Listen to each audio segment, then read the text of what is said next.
দেখছেন সবার খবর, সবার নজর, বার্তা এক নজর। হরিরামপুরে বিজেপির ঐতিহাসিক জনসভায় জনপ্লাবন।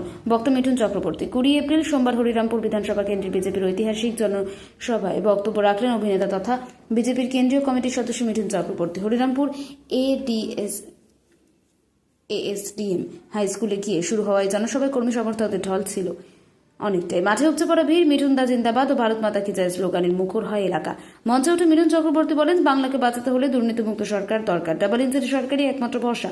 2026-এ পদ্মফুল ফোটান আর বাংলার ভবিষ্যৎ বদলে যাবে। তিনিও বলেন যে, আমি অভিনেতা নই, আমি বাংলার ছেলে হিসেবে এসেছি। হরিরামপুরের মানুষ পরিবর্তন চাইছে, পরিবর্তনের সাক্ষী হতে আমাদের আশা। জনসভায় উপস্থিত ছিলেন জেলা বিজেপির সভাপতি স্বরূপ চৌধুরী, হরিরামপুর বিধানসভা কেন্দ্রের প্রার্থী দেবব্রত মজুমদার সহ বিজেপির অন্যান্য বিশিষ্ট নেতৃবৃন্দ। জনসভা ঘিরে কড়া নিরাপত্তার ব্যবস্থা পুলিশের প্রশাসনের।